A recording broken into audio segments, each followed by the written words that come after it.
Hola compañeros, ¿cómo están? Espero que estén muy bien. Bienvenidos a mi canal. Mi nombre es Omar Soria Moretti. En esta ocasión quisiera compartir con ustedes algunos consejos de lectura para una de las obras pues, fundamentales dentro de la literatura latinoamericana, específicamente en el área de la novela histórica, como es la obra de Arturo Uslar Pietri, Las Lanzas Coloradas, publicada en el año 1931.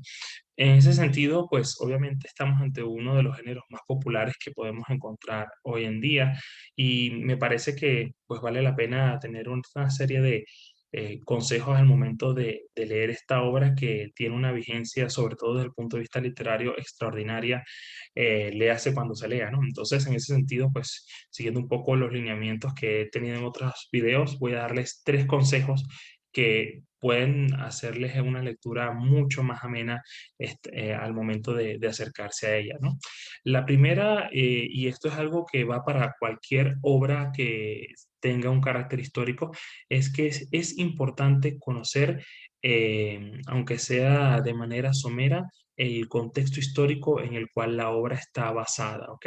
No es la mejor forma de acercarse a una obra histórica sin saber cuál es el trasfondo, cuál es la temática, qué es lo que desde el punto de vista historiográfico se ha tratado previamente en eso, ¿ok? Entonces, en ese sentido, a la hora de leer Las Lanzas Coloradas de Arturo Uslar Pietri, es recomendable que conozcan un poco lo que es la historia de Venezuela, sobre todo en aquel periodo que se conoció como la Primera República, porque es el contexto en el cual Uslar Pietri pues, va a elaborar esa obra y va a crear todo el contexto, todos los problemas, todos los personajes en función de ese periodo en específico en donde están ocurriendo esos acontecimientos. Si pudiéramos conocer la historia completa del periodo de la independencia sería extraordinario, pero si por casualidad no lo sabes o estás comenzando a leer esta obra y necesitas conocer el contexto, pues te recomiendo que más o menos conozcas lo que pudo haber pasado entre 1808 a 1812 aproximadamente, ¿ok? Que sería más o menos el periodo de lo que se conoce como la Primera República y más o menos lo que está pasando en ese periodo, ¿ok? Yo lo tomaría por lo menos desde 1808 hasta 1815, un poco más para tener un poco de contexto de lo que se menciona en la obra, pero si no, ese periodo que estoy diciendo es bastante breve y no te quitará muchísimo tiempo a la hora de estudiarlo y conocer lo que va a pasar después.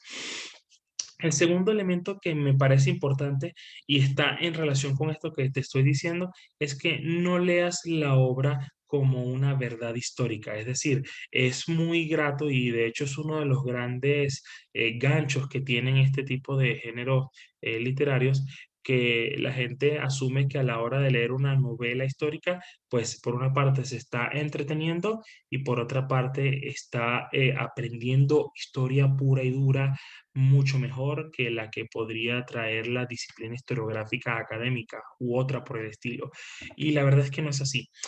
Toma en cuenta que estás leyendo una obra de ficción y que en consecuencia el autor tiene unas libertades estéticas que permiten que esa obra se separe, se aleje y agarre un camino autónomo frente al discurso científico que la historia busca pues elaborar. Entonces, de hecho, tú vas a notar cuando leas esa obra que los personajes históricos que han sido pues reconocidos como tales dentro de la historiografía venezolana no aparecen casi o aparecen mencionados en la trastienda o que a veces aparecen pero como referencias de una tercera persona. Nunca los vemos en el primer plano. Entonces eso tiene que darnos pie a pensar que estamos ante personajes que han sido creados con una finalidad que va más allá de establecer un hecho histórico específico. Entonces, no leas esta novela como la verdadera versión de lo que ocurrió en la independencia y lo que verdaderamente pensaron. Ciertamente el autor investigó, ciertamente el autor tiene un conocimiento importante que de alguna manera transfigura en el plano narrativo, pero eso no debe darnos pie a pensar que estamos ante una obra que nos está diciendo la verdad sobre cómo ocurrieron las cosas y por qué ocurrieron las cosas. Date la libertad de más bien entender cuál es la riqueza de esta novela que frente a una tradición historiográfica, pues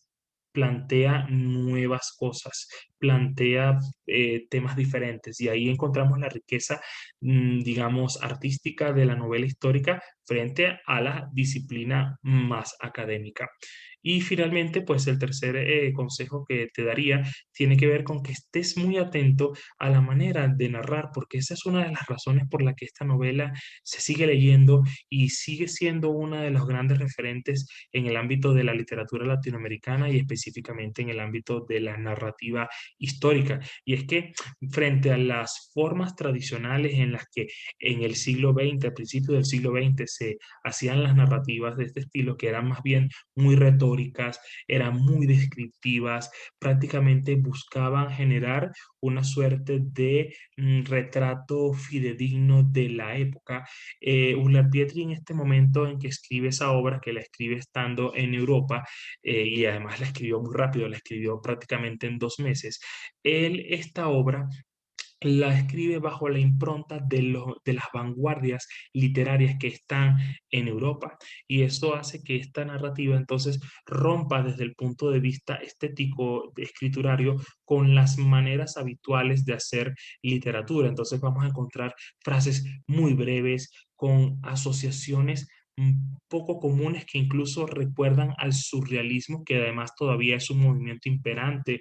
a principios del siglo XX, y la manera entonces en que va a narrar las batallas, en que va a hablar de las heridas de los soldados, en el que habla de la sangre, de cómo el ambiente se vuelve hostil para los soldados, es profundamente moderna y no es habitual en el contexto en el cual él está haciendo esa escritura. Entonces, esa agilidad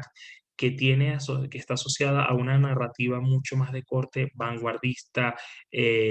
intrépido, novedoso, no lo tienen la mayoría de los relatos de corte histórico en ese momento y eso pues le da un valor mucho más interesante a lo que vamos a leer a lo largo de esa historia. Y bueno, nada, eso era todo lo que quería comentarles a ustedes. Espero que les sea de mucha utilidad. Si les parecieron interesantes, les invito a que me escriban sus comentarios, qué les pareció la novela, si concuerdan conmigo o no, y sobre todo, pues que sigan el canal porque estaré enviando más videos de este estilo de literatura.